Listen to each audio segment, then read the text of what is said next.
Assalamu alaikum, brothers and sisters. David, welcome.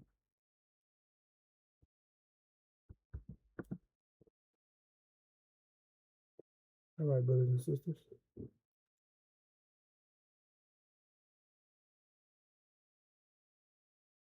Things are about to get very dark.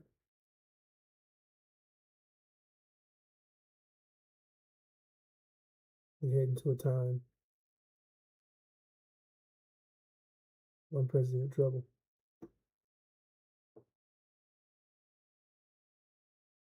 A time like no other, never will there be.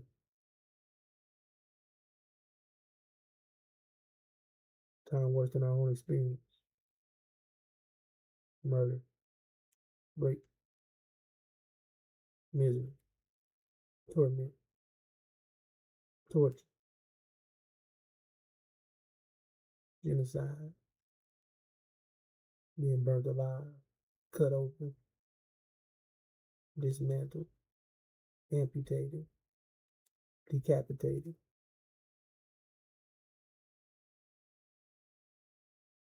Children fed to gators, babies stomped with the hooves of their horses. Being cooked and eaten.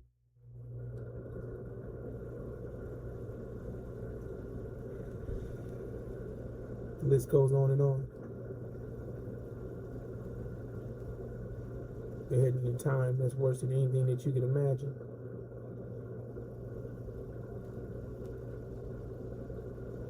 Just a second, brothers and sisters.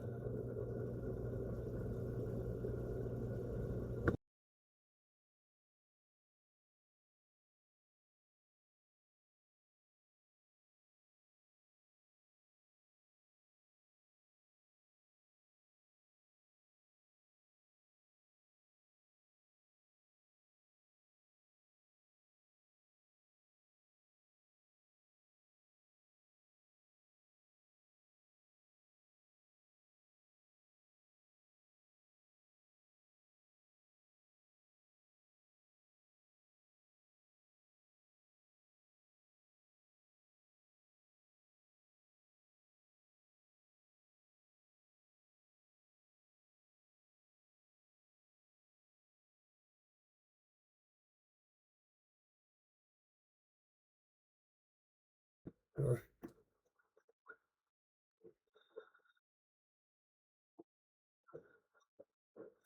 Now, as I shared, we're heading to a time that's worse than our own experience, worse than the Holocaust, horror, 400 years, intense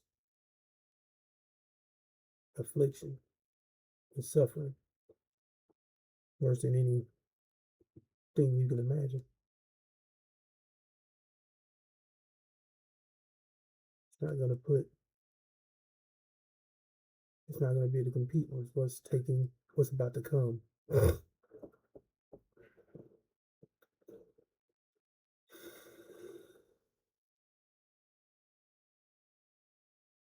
And you have to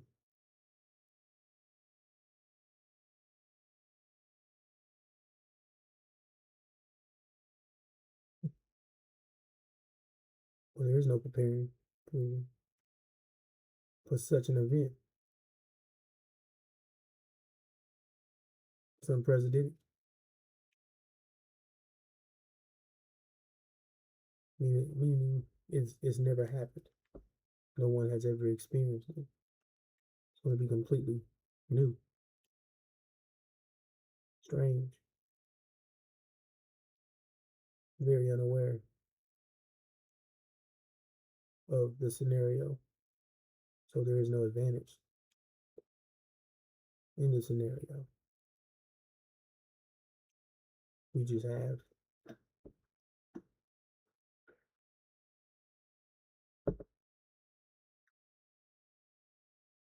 the evidence that the time is coming, and what you can do is prepare as best as you can, mentally, physically, and being prepared in the route of things, meaning the only guidance that will get you out of this time of intense darkness will be the light of the Injil, the light of the unsealed scriptures of Revelations.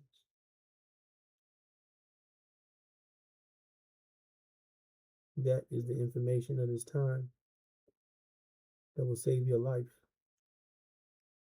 save your family's life, give you the ability to make it out of what's coming and for you to be successful.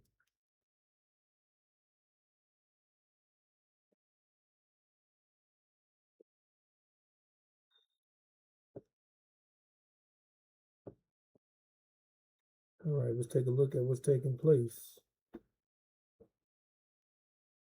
in the Middle East.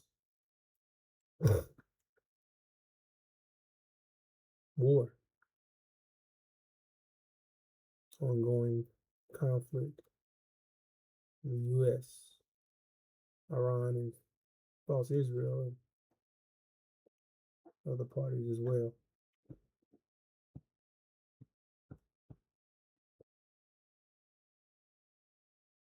Before I start, I just want to say the situation that you see, it's not going to get any better. Things are projected to get much worse. When they start talking about deals and ceasefire agreements and this and that and this and this, none of that really matters. Because the end result is someone's going to eventually be defeated.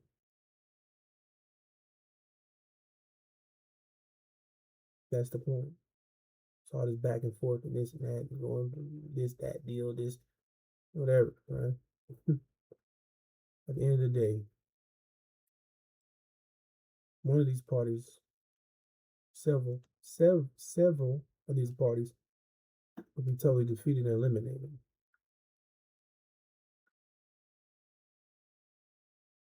Keep that in mind.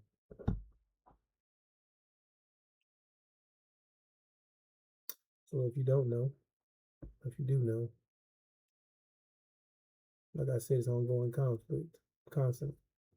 The U.S. is carried out defensive strikes on Iranian drone and military sites near the Strait of Hormuz. So Iran responded by claiming it targeted a U.S. air base and warned of stronger retaliation if these attacks continue. The Strait of Hormuz remains one of the world's biggest conflict points. Everything is centered around this.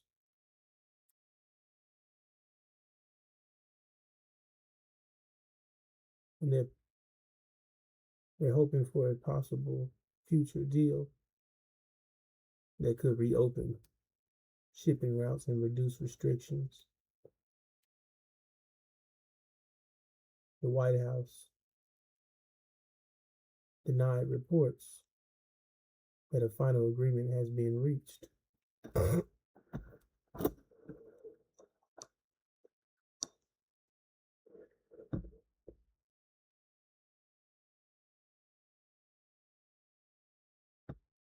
But there has been something going on in the background. We'll get to it. But the Lebanon conflict has escalated again, with Israel launched major new strikes across southern Lebanon.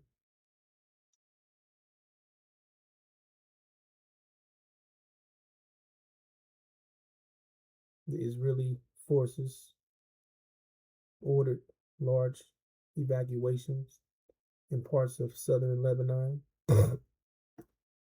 Hezbollah says clashes with Israeli troops are continuing.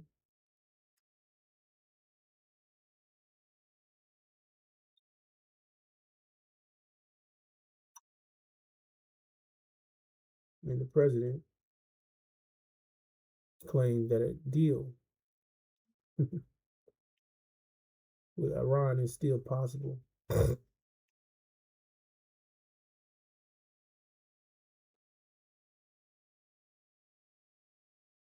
but still is making threats, claiming that they'll still annihilate and finish the job if this negotiation fails.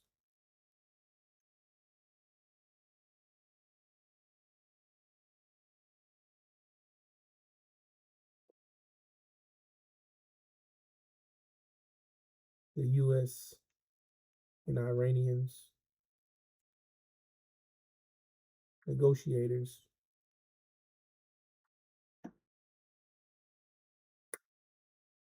there's a claim that they so-called close to a 60-day framework agreement,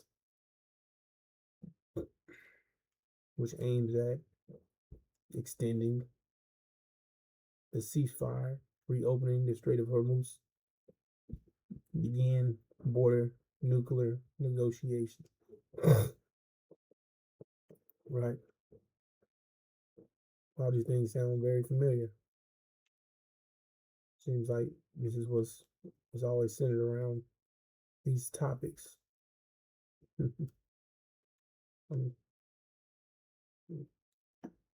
Either way,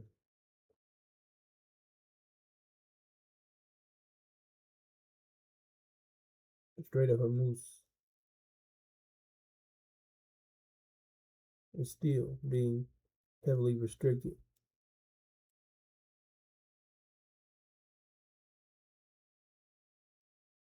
The oil shipping prices remain unstable.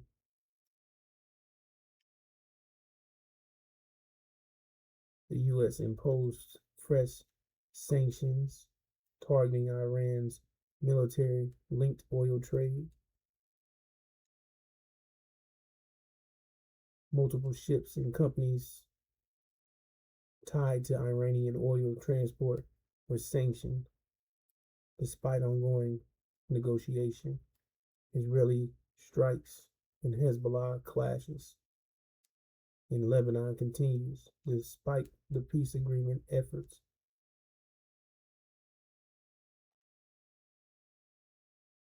Iran-backed groups remain active across the region.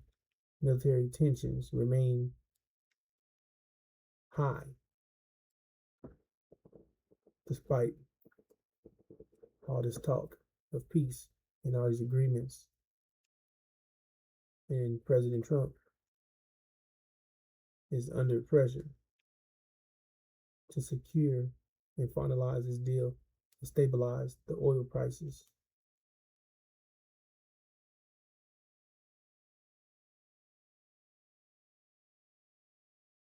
U.S. allies and political supporters are worried about the proposal, this agreement, which gives Iran more than what they want them to have, giving them too much angle.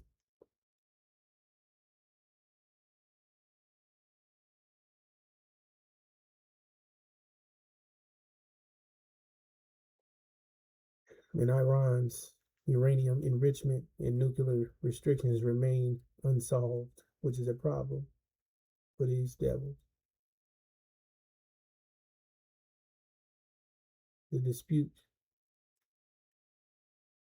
is still sanction relief, regional military activity, long-term security guarantees, future control of Hormuz shipping.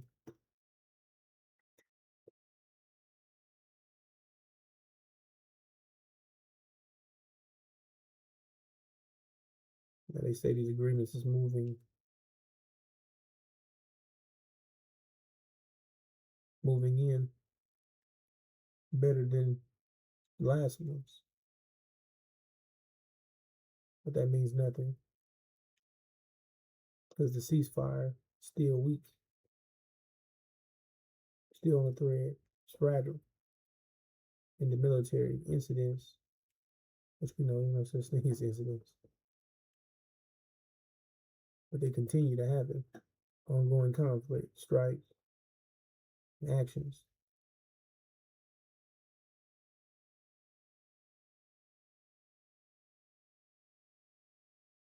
So the whole thing is this deal. Either this would be the biggest deal they close, or it collapse back into a major full-on war.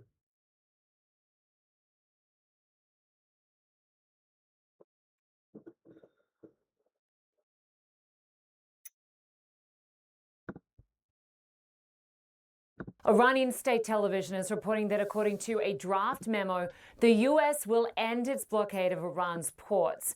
And in return, Iran will restore the number of commercial ships transiting through the Strait of Hormuz to pre-war levels soon. CNN's Oren Lieberman joins us now from Jerusalem with the latest. Oren, what are you learning about this draft memo being reported on Iranian state television?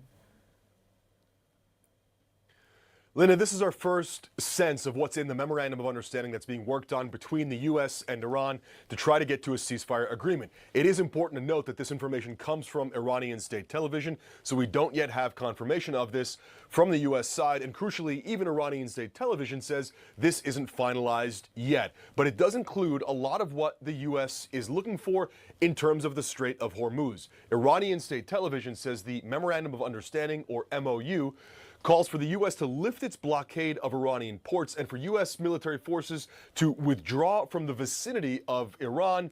And in exchange, Iran would open the Strait of Hormuz and ensure that traffic through the crucial waterway is back to pre-war levels within 1 month. All that according to Iranian state television. Now, that's not it. In terms of monitoring the flow of traffic through the Strait of Hormuz, through which some 1/5 of the world's water flows, through which 1/5 of the world's crude oil flows, it would be up to Iran working with Oman to monitor and control that traffic, according to Iranian state television. That, in and of itself, may be unacceptable to the U.S. because that, in a way, leaves the Strait of Hormuz under partial Iranian sovereignty, and that, of course, has been a red line for the U.S. Now, Iranian state TV says this is still in the works, it's still being negotiated, and it's not finalized, but Pakistan is mediating between the U.S. and Iran to try to get to some sort of agreement here. Now, there's a lot we don't know here. According to Iranian state television, it calls for the U.S. to withdraw forces from the vicinity of Iran. What exactly does that mean? Iran has called for the U.S. to withdraw forces from the broader Middle East. I think that's clearly not going to happen, so a lot depends on how Iran defines its vicinity and whether the U.S. would even see it as acceptable that Iran and Oman are left monitoring and controlling traffic through the Strait of Hormuz. But this is a look at the MOU that's in the works here to try to get to a broader ceasefire agreement to end this war and to reopen the Strait of Hormuz. Linda, we have seen a trickle of traffic flowing through the strait. I believe there were about 24 ships, or 25 ships that went through yesterday. That's still a fraction of pre-war traffic. And Oren, we know that the U.S. president is set to host a cabinet meeting discussing Iran in the coming hours. Do we know what exactly the U.S. will accept, and who is negotiating on behalf of the U.S. right now?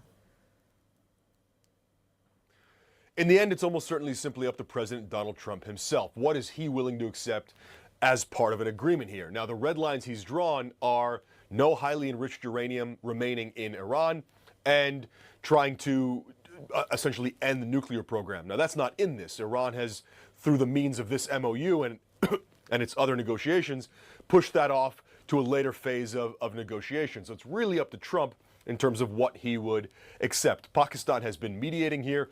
We've seen Vice President J.D. Vance be a part of this, as well as envoys Steve Witkoff and Jared Kushner. Let's bring in Ali Fayez, who is the Iran Projector Director for the International Crisis Group. Appreciate your time today. Good to be with you. So I want to get your reaction first to the Iranian state television report about this draft agreement, including major concessions, the withdrawal and reduction of U.S. military presence, and, of course, changes to maritime restrictions. How much of this reflects Iran's framing of a proposal rather than an actual negotiated draft? Look, it is most probably framed in a way that is tilted more to Iran's interests than is truly the case. I'm sure the Iranians are also making a lot of concessions that are pretty painful in order to get this memorandum of understanding. Both sides have done one key important thing here, which is to prioritize the urgent over the important. The urgent is reopening of the Strait of Hormuz, and removing both the Iranian blockade and the U.S. naval blockade. The Iranians would need it because they are not able to export their oil. The United States needs it because the energy prices keep hiking at this moment and would affect the president and his party's electoral chances in November. And so overall, this is in the interest of both sides. And then they are giving themselves time and space to negotiate over the next 60 days about the important issue of the future of Iran's nuclear program. This almost feels illegal to know after a car accident. Never sue the person who crashed into you if you want to potentially get a six-figure payout. To ask you about that, because the Strait of Hormuz certainly seems to be the centerpiece of this draft framework. Why is maritime access being prioritized ahead of that key, very sticky issue of Iran's nuclear program? Look, because experience shows that given the degree of mistrust between the two sides, given the complexity of these issues, it is going to take quite a bit of time to negotiate a nuclear deal. Whereas, a lot of countries in the global south are going to run out of fertilizer if the Strait of Hormuz does not open in the next few weeks.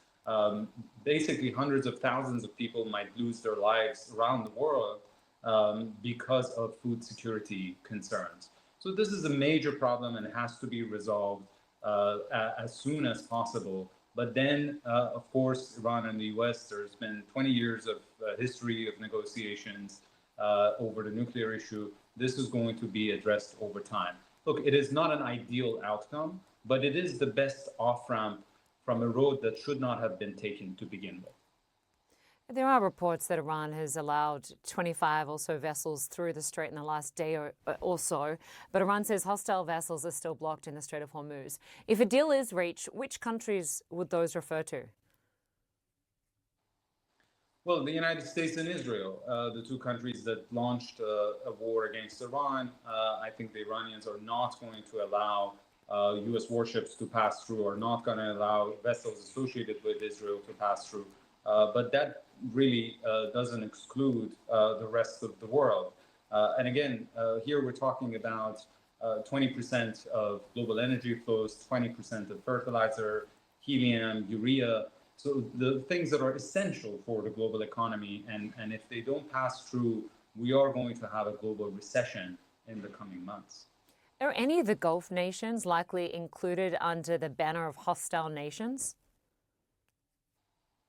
Well, so far, despite the fact that tensions really were pretty high between the UAE and Iran, the Iranians have not framed the UAE as a hostile nation. And at the end of the day, the UAE is part of the Gulf Cooperation Council countries, and Oman, which is also in the Strait of Hormuz runs through its territorial waters, is part of this understanding with Iran about the future framework of the Strait of Hormuz. And I'm sure that Oman is not going to throw another fellow GCC state under the bus. So if there is some sort of a framework that emerges out of this for the Strait, it is going to be inclusive. And it is hard to imagine that it would come at the expense of any of the littoral states. You helped bridge the gaps that led to the 2015 nuclear deal. What is fundamentally different this time? Well, a lot is different. In 2015, there was basically political will on both sides to reach a mutually beneficial agreement. It did not follow a war of aggression. It did not follow basically demands of capitulation from one side or another. It was a positive, constructive process. Whereas now we are in a situation that basically mistrust is at the highest level it has ever been.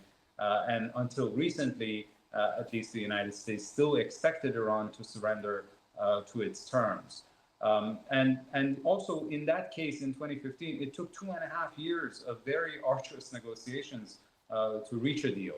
So this is not going to be easy. This memorandum of understanding doesn't really fundamentally resolve issues, but it gets us to a more stable situation and buys time and space to then for the hard work of diplomacy to begin to try to address the longer term problems. All right, we'll leave it there for now. Ali Vaez, we appreciate your analysis as always. Thanks so much. We are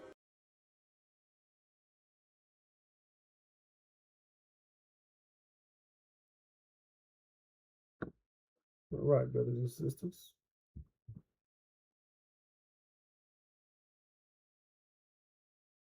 Speaking of fertilizer, essential needs, things of that nature.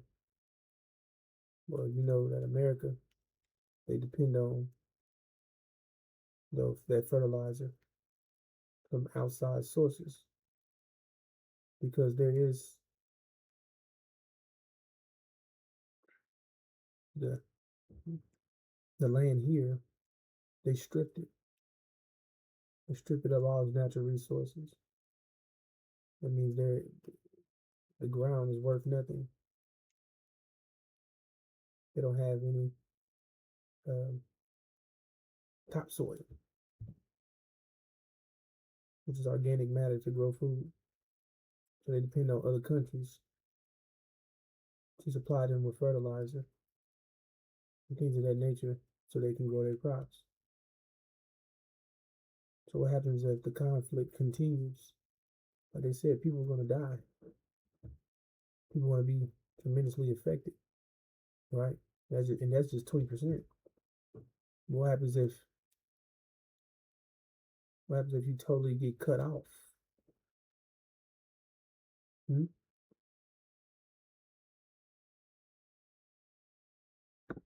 That means that more people are going to suffer. And what happens if you never recover?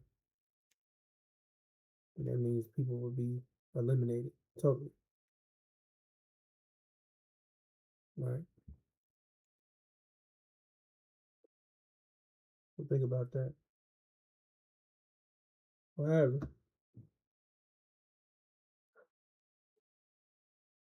with all these things taking place, brothers and sisters, we have to focus on what the Injil tells us, which tells us that all these things taking place, we know the winners, the losers. We know how things are going to work. And we're at that time where Michael's and his angels go to war with the dragon and his angels. Michael being the God, Master Prophet Muhammad, and his angels, Iran and Syria, versus the House of Side, that's the dragon, and his angels, which is America, Britain, and false Israel. Now we know that the dragon and his angels are eliminated, and Michael's and his angels are victorious, which is a power switch in authority in the Middle East. And this power switch will end America. They will no longer have access to oil in the Middle East, leading to an energy crisis in America. And also, we have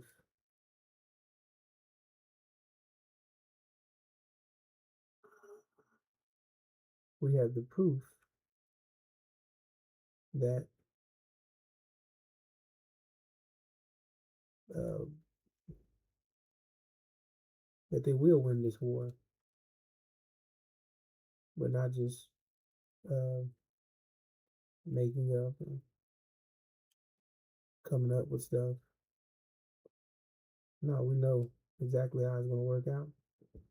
It tells us in the unsealed scriptures of Revelation, chapters 12.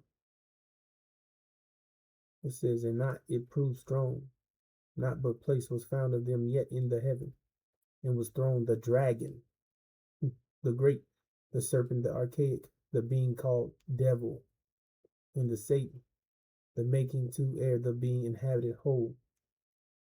Pay attention. He, the dragon, was thrown into the earth. Remember, they're in heaven, right? The dragon's in heaven. Now the dragon was thrown into the earth. You see? That means they had a place. So then the angels of the dragon, of him, with him, were thrown. That's clear defeat, brothers and sisters. Telling you that these parties will be defeated and eliminated. Defeated and kicked out of the Middle East. American Britain be kicked out. Defeated. Which then isolates false Israel for their destruction. Which shouldn't happen. Because that's an abomination, right? Because it said when God placed them in their land, they're not to be uprooted or removed. So if that happens, then that means that they're not who they claim to be. So who are they? Well, Revelations tell you that too. It says, I am giving out a synagogue of the Satan, of the ones saying themselves Jews to be, and not they are, but they are lying.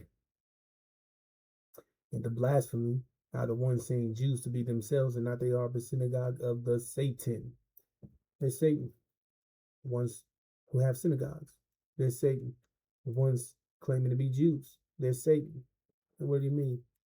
It's because they're implying that they're from the tribe of Judah, which the people from the tribe of Judah is original people, and the Lamb of God is from the tribe of Judah. The messenger of the covenant, Joshua the Messiah, he's from the tribe of Judah. So they're implying that they are the true seed of Abraham, that they are God's chosen people. But this is right here is implying, I mean, it's sharing that they're Satan, the masquerading as an angel of light, that they're not who they claim to be. So the word, they don't call themselves Judah, they call themselves Jews, the ones saying themselves Jews, right? Which is a term that they use, which is slang for Judah, but they're not. They're lying. So it clearly tell you exactly who they are, brothers and sisters, which they will be made manifest during this time with Michael's angel versus dragon angel, and then dragon angel is defeated, and then American Britain kicked out. You know what I'm saying? And false Israel's under siege, about to be destroyed. When it says Jerusalem, we see Jerusalem surrounded by armies, right? Who controls Jerusalem? Jerusalem, the capital of what? False Israel. And it says their destruction, right? Not their redemption, not their salvation, their destruction. So keep all that in mind, brothers and sisters. But during this time, as I explained, American Britain be kicked out, boom. America be cut. No longer have access to that oil. The energy crisis here in America start up, right? So you'll start seeing job loss, income instability, unemployment rising, but no, the unemployment line, people be trying to get unemployment, and that'll be snipped. Banking money issues, the dollar right, inflation, stuff going up, right? Rising gas prices, groceries, rent, shortages, supply chains slow down, food getting higher by week by week, house problems, rent increase, evictions rise, foreclosures increase, homelessness goes up, and theft, scam increase, crime increase, tension, social tension increase, community under stress, protest, unrest. You see? No. And then the government will try to respond. They will fail. They try to stabilize things, but it won't be enough to pull them through, to get them through, right? And either way it go, this whole thing's about to be shut down. Traveling, this, that, partying now, this things about to be totally affected. Is the point I'm making, and that's just the beginning of it. Because then what's to come is when there's nothing, right? That's all taking you to a point, but then there's going to be a point where, like I said, it's going to be a total economic collapse, total famine. You see, it's going to get severe, which there will be no recovery, no food, no water, no oil, no gas, no electricity, no electronics. Total economic collapse, severe social unrest, people freezing to death, not having energy for heating in the dead of winter. Now that's intense. That's what's taking place. You see, people starving to death. people needing food, and people eat constantly all throughout the day, but they won't have anything to eat. It's never been a time like this, brothers and sisters. Unprecedented. It says, in this day, the Lord will bring darkness. Or, excuse me, brothers and sisters. It says that day will bring darkness, not light. In that day, you will be like a man who runs from a lion only to meet a bear. Escaping from the bear, he leans his hand against a wall in his house, and he's bitten by a snake. So yes, the day of the Lord will be dark and hopeless, without a ray of joy or hope. Said people will starve to death, but death never comes.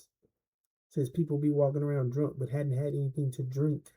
Said children will be gray-headed. It says that a man would have, the most tender-hearted man won't have compassion for his wife and his children. It said that a woman would give birth in silence to eat the child in the afterbirth. You see? It says people will be so healthy that they couldn't die. That they'll imagine your skin getting ripped off completely, and you'll grow new skins in an instant. You'll be so healthy that you'll live off piss and shit, literally. You know, that's all people having to eat at the end of things, right? Because you talking about people resorting to cannibalism because there's no food. So I mean, they start eating each other. They start eating individuals, right?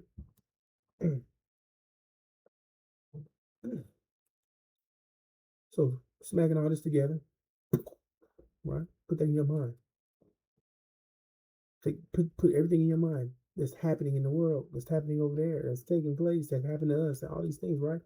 And it says men's hearts failing them from fear and expectations of those things which are coming on the earth,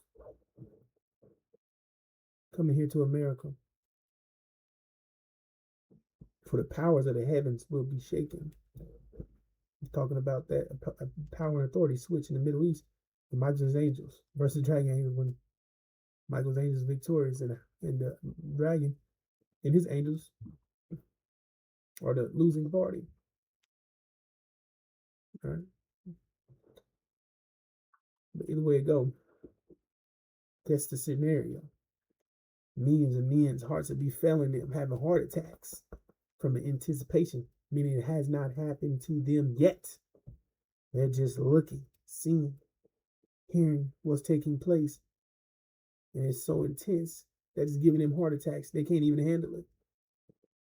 Just off what's going to take place, which is worse than anything you can imagine. You can't even. It's unprecedented. Worse than anything has ever happened. Anything you can fathom, anything you can think of, anything you can imagine. It's going to be way worse than anything, the worst thing you could think of. And they said men's hearts would be failing them. People be crashing their cars when they hear this. People's operating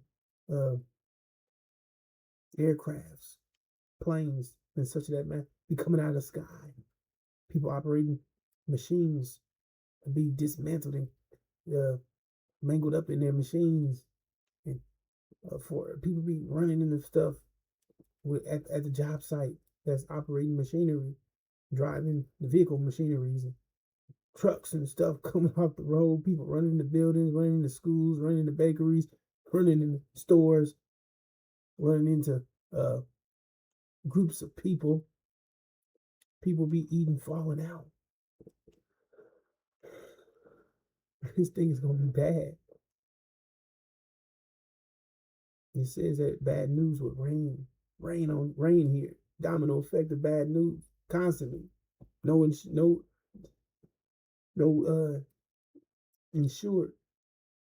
What's it called? No, when things get better, you're hoping for things to get better, but there's no sight of things ever getting better. Just bad news after bad news constantly. Keep coming, right?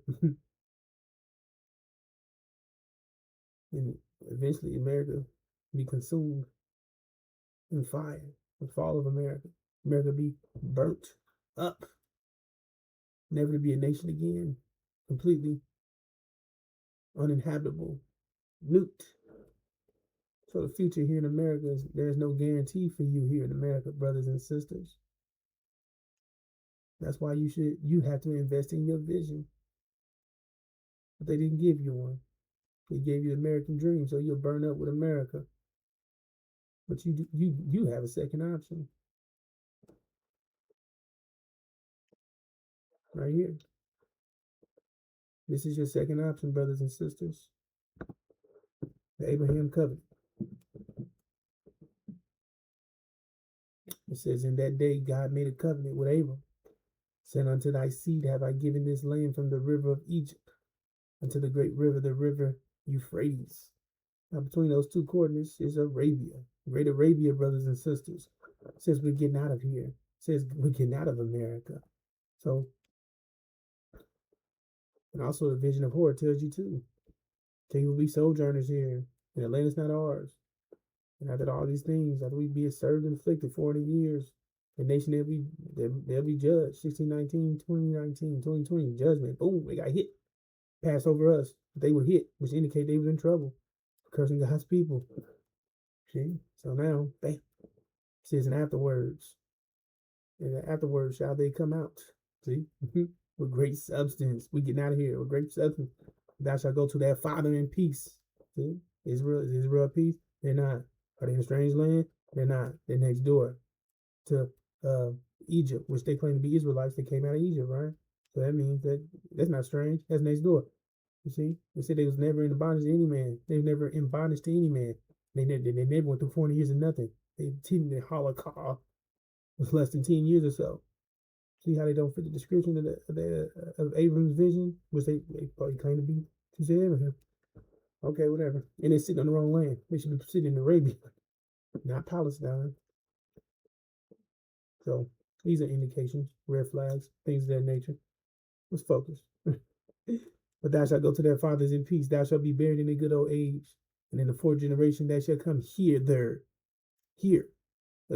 For the iniquity of the Amorite is not yet full. Come here again to this land. Back home. Going home, brothers. So we leave out complete separation. You see? It says, come out of her, my people, so that you will not share in her sins, so that you will not receive any of her plagues, for her sins are piled up to the heaven, and God has remembered her crimes. Give back to her as much as she has given. Pay her back double for what she has done. Pour her a double portion from her own cup.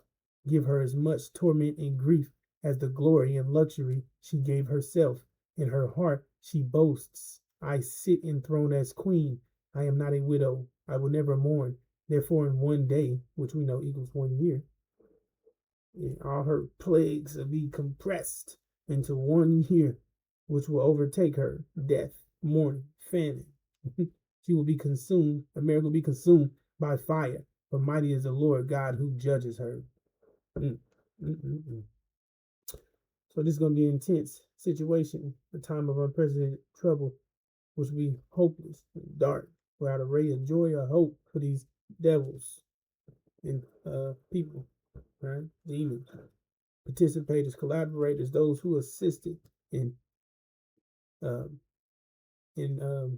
doing what they did to us. You see, and making us miserable, afflicting us, and helping keeping us from rising. But now it's our time, brothers and sisters. It's time to rise up. It's time to find out that you are the ones. You are God's chosen people. You the ones, brothers and sisters. We're about to come together real soon. You see? Because a lot of stuff about to take place, including when the defeat happened and false Israel surrounded by armies. They're about to be destroyed, which they can't allow that to happen because that's what's keeping us down. So they're going to attack us. You see? So they're going to come after us. That's what I say when you see this event, when you see Jerusalem surrounded by armies, it says flee. Don't go back to get your baby, which stamps the seriousness of this event. I mean, if you go back to get your baby, you'll be dead. So don't hesitate, you'll lose your life. Can you go back to get your baby? So you hope during this day you'll be with your child. It says, don't go back. Don't hesitate. Don't go back to get nothing. Not even your baby. It says, flee, flee, flee. You see? I mean, our people coming together. We're about to come together, brothers and sisters, whether they like it or not. I'm going to get this information to be successful. We're going to get the spirit of this Injil, the spirit of the unsealed scripture, the spirit of the information of this time that will save your lives. We're going to get our discipline that you need for your power and your protection, the 5 mathematical pillars of Islam. And we're going to work together as one body, on one page, we're going to do this, brothers and sisters. Come together, work together.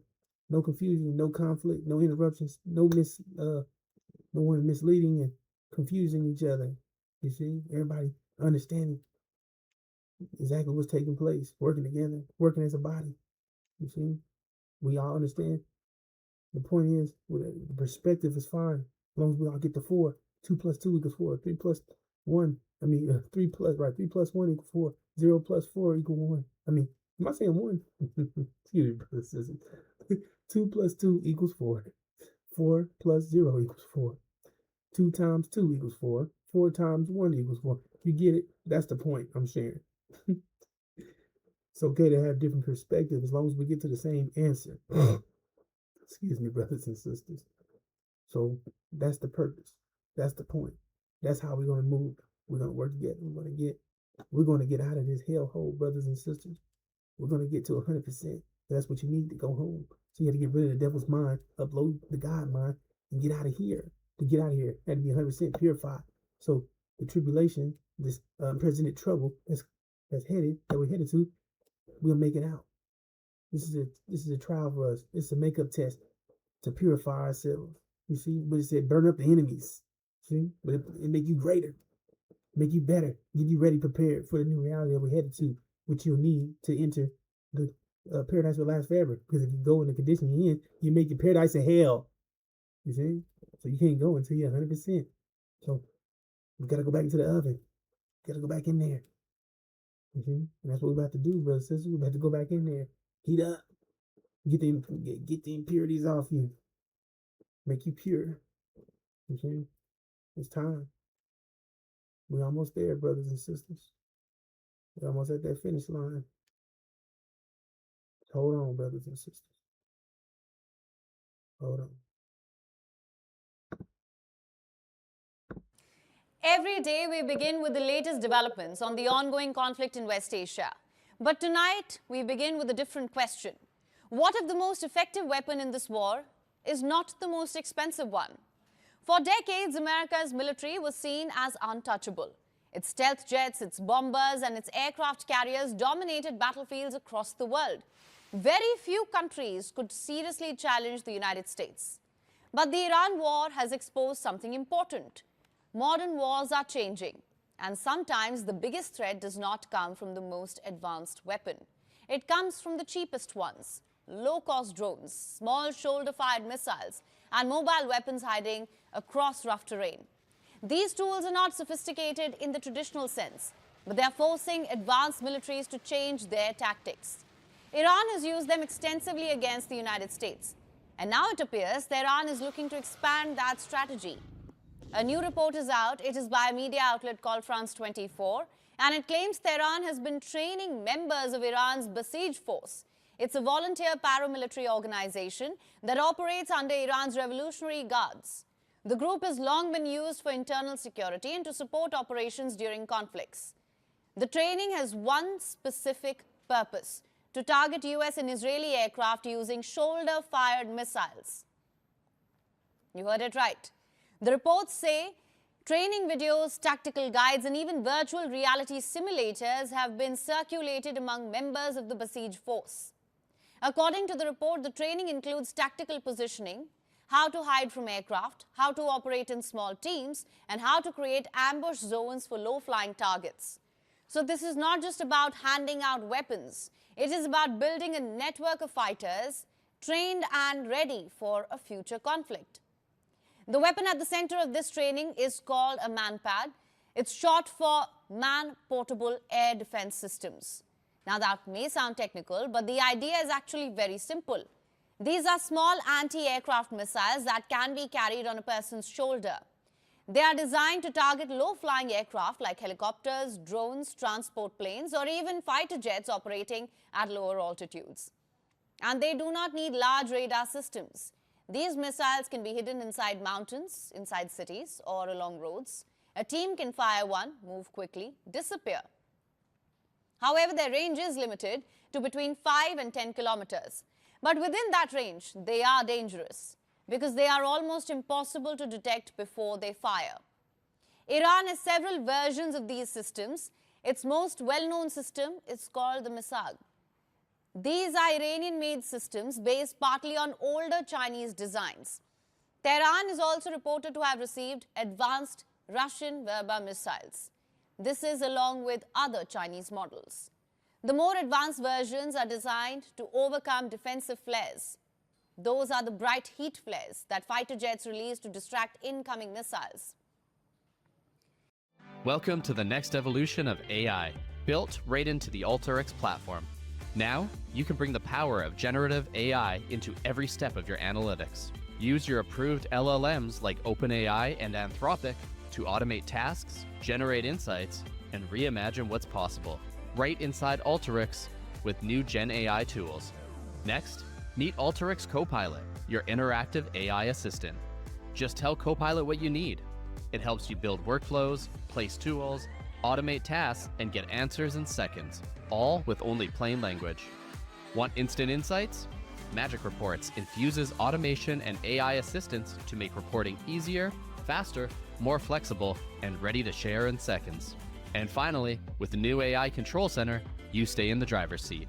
With built-in security, governance, and visibility across every AI interaction. Discover the next evolution of AI, now available in Alteryx.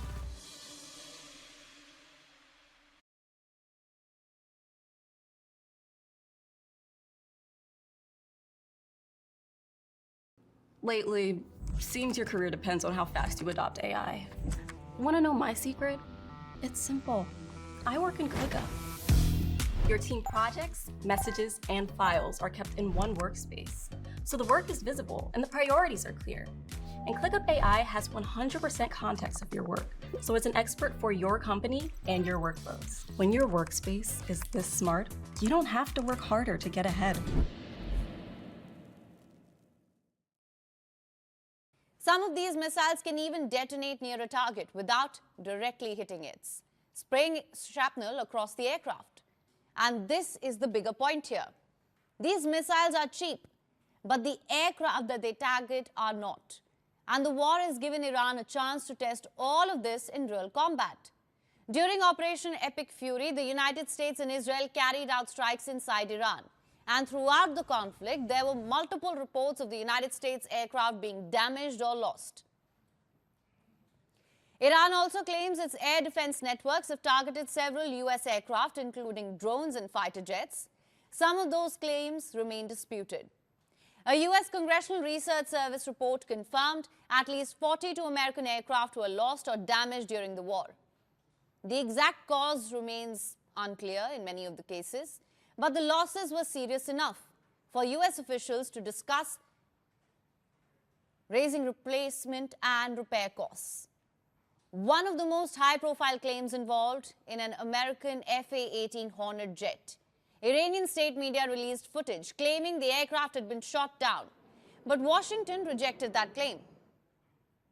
An open-source analysis later suggested the footage may have shown the aircraft evading a shoulder-fired missile, but not crashing. Still, this incident highlighted a bigger concern. Even low-cost air defense systems can complicate operations for the world's most advanced air forces. And Iran is not stopping at manpads. It is also training civilians. Videos show Iranians learning how to fire AK-47 rifles. Take a look. هر تیراندازی که کردی باید یک بار اگر مهماتش نوازه ما یه لحمون مشقی که مرمی نداره هیچ گونه اصابت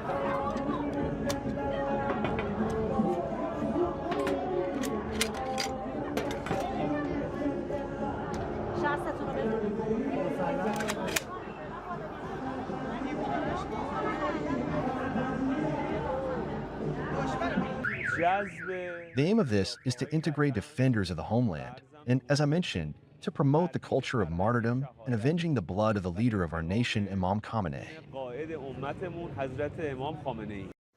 This is Tehran preparing on multiple fronts. Paramilitary fighters with manpads and civilians with rifles. The ceasefire is still technically in place, but yesterday, Washington carried out fresh strikes on sites in southern Iran. And Iran is responding the only way it knows how. Not with aircraft carriers, not with stealth jets, but with people, shoulders, cheap missiles. Ceasefire is supposed to be a peaceful word. But in West Asia, it comes with airstrikes, drone attacks, military warnings, and threats of retaliation. Yesterday, Iran accused the United States of violating a truce, which has been in place since the 8th of April. Tehran reported blasts near Bandar Abbas, a southern port city sitting right next to the Strait of Hormuz, one of the world's most important oil and gas choke points. Iran's military claimed it shot down an American drone. But despite the strikes, Tehran says it will continue indirect peace talks with Washington. It says the possibility of returning to a full-scale war with the United States is low. But at the same time, it vowed to make Iran's southern territory a graveyard for aggressors. The regime also maintained that it is ready to retaliate against any attack. Qatar and Pakistan are mediating. The agenda? Sanctions relief, frozen Iranian assets, and reopening the Strait of Hormuz. On Tuesday, U.S. Secretary of State Marco Rubio said a deal with Iran could take days. I think that, like anything with something like this, it's going to take a couple days to settle on, even down to the disagreements over a word, sentence. So we'll have to work through that. If there's going to be a deal, we're going to have to work through that. Donald Trump, meanwhile, posted on Truth Social that even if Iran surrendered, media outlets would portray it as a masterful and brilliant victory over the United States. A proposed memorandum of understanding was on the cards to end the war. Now Iran's state TV claims it has a copy of it. And according to them, this is what the draft includes. The U.S. will lift its naval blockade of Iranian ports and withdraw its forces. In return, Iran is committed to resume traffic of several commercial ships through Hormuz. However, vessels are reportedly not included in the draft, and if a final agreement is reached within 60 days, it will be approved by a UN Security Council resolution. However, the United States has denied these claims, calling them complete fabrication. Iran's Supreme Leader, Mojtaba Khamenei, who has not been seen in public since taking office in March, released a written statement. He said regional countries will no longer serve as shields for American military bases. The era of unchallenged U.S. military presence in the region, he declared, is over. Amid the saber-rattling, Iran has partially restored internet connectivity after what monitoring groups are calling the longest nationwide internet shutdown in modern history. For almost 3 months, millions of Iranians were cut off from the global internet. However, the restoration is only partial. and internet monitoring groups are unclear whether this means a permanent end to the shutdown. More boxes, more options. Grainger has over 1,700 box types in stock and ready to help you pack, store, and ship everything. And you can count on Grainger to deliver your boxes fast. Count on Grainger for boxes. Call or click Grainger.com/boxes today.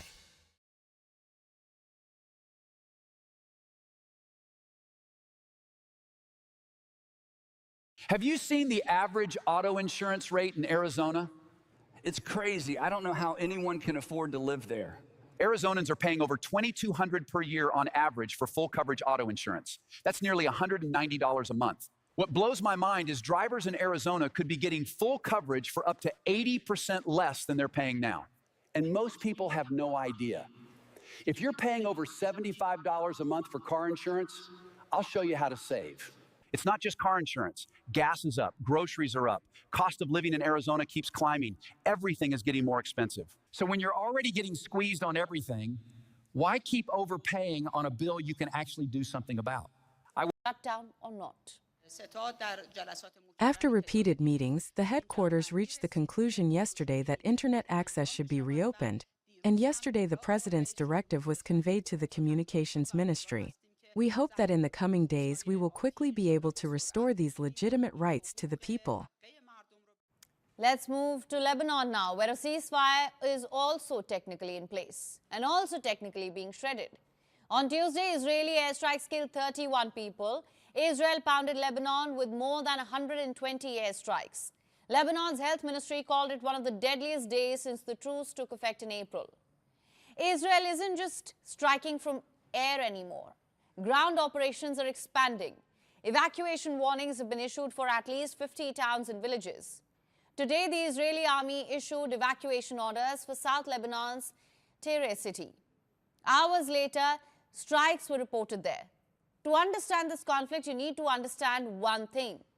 Hezbollah is not just another militia, it's a heavily armed Iran-backed force operating inside Lebanon with enormous military capability. It has rockets, drones, and fighters positioned near Israel's border. Israel sees Hezbollah as an existential threat. Hezbollah sees itself as Lebanon's resistance movement against Israel. And the Lebanese government? It is stuck in the middle, trying to prevent the country from collapsing. Israel's Prime Minister Netanyahu said strikes will increase in number and intensity against the Iran-backed group. Hezbollah, for its part, says it's fighting back. It claims to have repelled Israeli forces near Zatar. It's firing drones, fiber optic drones specifically designed to evade Israeli defenses. Today, Hezbollah said its fighters clashed with Israeli forces in a town north of the Litani River. The Litani River has been a de facto boundary in Lebanon, with large areas to the south under Israeli military control. Despite the ceasefire that's been in place for over a month, in a statement, Hezbollah said its fighters clashed with enemy forces at point-blank range. This happened in the town of Zatar al-Sharqiya, which is located at the edge of an Israeli-declared yellow line in South Lebanon. The term is used for a military boundary or buffer zone. It is roughly 5 to 10 kilometers inside Lebanese territory. Israel says the zone is meant to stop Hezbollah fighters, rockets, or cross-border attacks. Despite the recent escalations, Wall Street reacted positively in Tuesday's closing. Investors are betting on a possible de-escalation. Today, Asian markets were mixed, with gains mostly seen in the tech stocks. This, too, was guarded by optimism surrounding a possible peace deal. Oil prices also fell today. Brent crude is now trading well below the $100 per barrel mark. So here's where we are. Iran and the United States are engaged in indirect talks as Washington continues its attacks. Israel is expanding into Lebanon, while ceasefires are supposedly in place. Hezbollah is fighting back.